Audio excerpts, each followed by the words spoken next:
बिल्कुल अपने दुख को अपने अंदर ही रखें और महादेव की शक्ति का सहारा लें। जीवन में सफलता पाने के लिए संघर्ष करते समय आपका अंदर का उत्साह और शक्ति ही आपकी दिशा तय कर सकते हैं। जय भोलेनाथ। महादेव के इस महत्वपूर्ण संदेश के साथ हमें याद दिलाना चाहिए कि हमारे दुख और संघर्ष हमारे अंदर ही छिपे रहने चाहिए ताकि हम उनसे सीखकर मजबूत हो सकें। हमें हमेशा प्रासंगिक समय पर सही सलाह लेना और दोस्तों और परिवार के साथ अपनी बात साझा करना महत्वपूर्ण हो सकता है, लेकिन हमें दुख को एक माध्यम नहीं बनने देना चाहिए जिससे हम और अधिक निराश हों। इसी तरह हम अपने मार्ग पर बढ़ते रह सकते हैं और माहौल को सकारात्मक रूप से प्रभावित कर सकते हैं। महादेव की उपासना और ध्यान करने से हम अपने दुखों का सामना करने की ताकत प्राप्त करते हैं। वह हमें साहस और समर्पण की भावना देते हैं। ताकत होती है कि हम अपने दुखों का समाधान ढूंढ सकें। यही उनका संदेश है। आप अपने दुखों को उनसे बात करके नहीं बल्कि उनके माध्यम से अपनी आत्मा को शक्ति और संजीवनी शक्ति प्राप्त करें। विश्वास रखें और आगे बढ़ें। महादेव के इस उक्ति के माध्यम से हमें यह सीखने को मिलता है कि अपने दुखों को दूसरों से बांटने से पहले हमें उन्हें समझने और स्वाध्याय करने का प्रयास करना चाहिए। हमारे दुख और संघर्ष हमारी आत्मा को मजबूती और साहस देते हैं। महादेव के माध्यम से हमें संजीवनी शक्ति की खोज में लगने का संदेश मिलता है, जिससे हम अपने दुखों को पार कर सकते हैं और जीवन को सकारात्मक दिशा में बदल सकते हैं।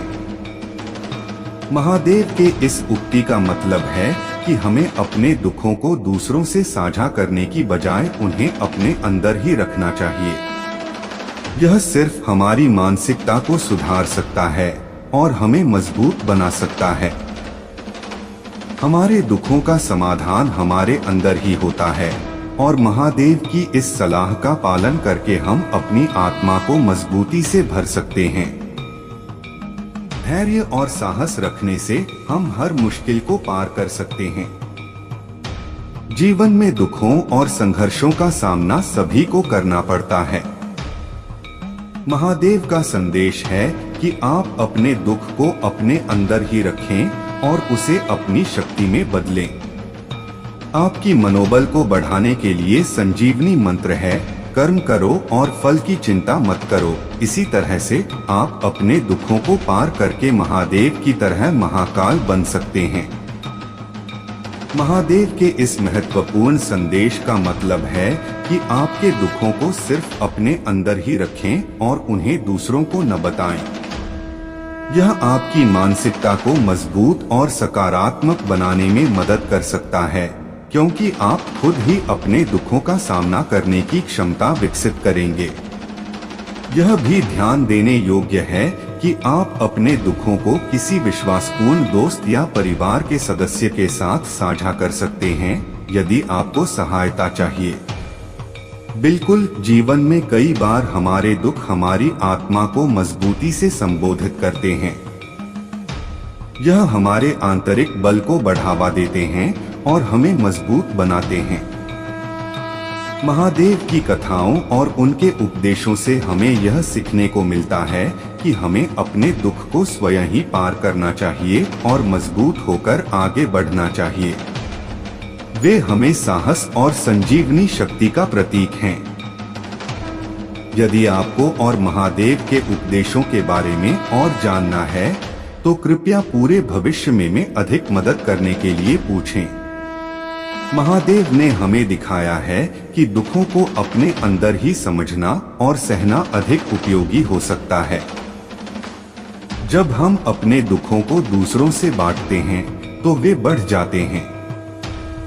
महादेव की भक्ति में एक गहरी समझ है कि आत्मा की शांति और सुख केवल अपने अंदर ही पाई जा सकती है।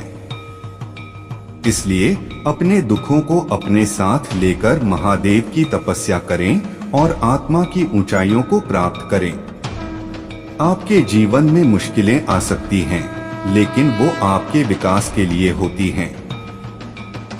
धैर्य रखें और महादेव की आदर्शों का पालन करें, तो आप अपने दुखों को अधिक सकारात्मक तरीके से देख सकते हैं और उनसे सीख सकते हैं।